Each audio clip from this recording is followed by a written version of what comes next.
আসসালামু আলাইকুম বন্ধুরা, কেমন আছেন সবাই? আশা করি সবাই অনেক ভালো আছেন। বন্ধুরা, জন্মদিনের গান যদি নিজের নাম দিয়ে তৈরি করা যায় সেটা কিন্তু অনেক ফ্যান্টাস্টিক একটা ব্যাপার। এবং আপনারা চাইলে কিন্তু অন্য কাউকে গিফটও করতে পারেন এই গানটি। তো বন্ধুরা, কীভাবে আপনারা আপনাদের নিজের নাম দিয়ে জন্মদিনের গান তৈরি করবেন সেই প্রসেসটি আমি আপনাদেরকে এখন দেখিয়ে দিচ্ছি।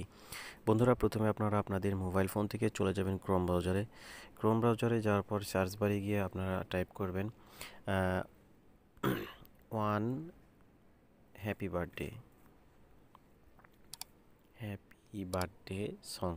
তো যাই হোক, এটা লেখার পর আপনারা প্রথম যে ওয়েবসাইটটি দেখতে পাচ্ছেন ওয়ান হ্যাপি বার্থডে, তো এটার উপর ক্লিক করে দেবেন। এটাতে ক্লিক করে দেওয়ার পর বন্ধুরা, এখানে আপনারা দেখতে পাচ্ছেন অনেকগুলো অপশন।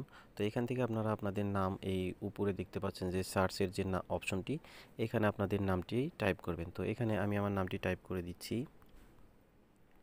টাইপ করার পর সার্চে ক্লিক করে দেবেন। সার্চে ক্লিক করে দেওয়ার পর বন্ধুরা, এখানে দেখতে পাচ্ছেন এ দিয়ে কিন্তু অনেকগুলো নাম চলে আসছে। তো এখানে দেখবেন এই যে হাইলাইট করা যে নাম, আমি সার্চ করেছিলাম আমার নাম, তো এখানে চলে আসছে। তো এটার উপর আমি ক্লিক করে দিলাম। এটাতে ক্লিক করে দেওয়ার পর বন্ধুরা, এখানে আপনার একটি অ্যাড শো করতে পারে। তো আপনার অ্যাডটিকে ক্রস দিয়ে কেটে দিবেন।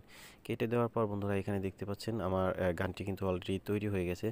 তো গানটি প্লে করার জন্য আপনারা এইখানে যে প্লে বাটনটি দেখতে পাচ্ছেন, তো আপনারা এই প্লে বাটনের উপর ক্লিক করে দিলে গানটি প্লে হয়ে যাবে।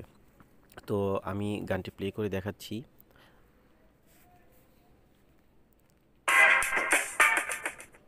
তো যাই হোক বন্ধুরা, আমি গানটি প্লে করেছি, সাউন্ডটি অফ করে দিছি, কেননা এটার কারণে হয়তোবা কপিরাইট আসতে পারে। তো গানটি আপনারা কিভাবে ডাউনলোড করবেন আমি আপনাদেরকে এখন সেই প্রসেসটি দেখিয়ে দিচ্ছি। গানটি প্লে ভলিউম বা যে অপশনটি আছে, ভলিউমের যে আইকনটি আছে, এটার ডান পাশে থ্রি ডট দেখতে পাচ্ছেন। তো এই থ্রি ডটের উপর ক্লিক করে দেবেন। তো এখানে ক্লিক করে দেওয়ার পর আপনারা দেখতে পাচ্ছেন ডাউনলোডের একটি অপশন। তো ডাউনলোডের উপর ক্লিক করে দিলে আপনার গানটি কিন্তু ডাউনলোড হয়ে যাবে আপনার মোবাইল ফোনে। তো তারপর আপনারা এই গানটি চাইলে যে কোনো একটি পরিবেশে, জন্মদিনের পরিবেশে কিন্তু আপনি গানটি প্লে করে দিতে পারবেন। তো বন্ধুরা, এটাই ছিল মূলত আজকের ভিডিওটি যদি ভালো লাগে তাহলে কাইন্ডলি আমার চ্যানেলটি সাবস্ক্রাইব করে পাশে থাকা বেল বাটনটি প্রেস করে দিবেন পরবর্তী নতুন কোনো ভিডিও নোটিফিকেশন পাওয়ার জন্য। বন্ধুরা, সবাই ভালো থাকবেন, সুস্থ থাকবেন। ধন্যবাদ সবাই।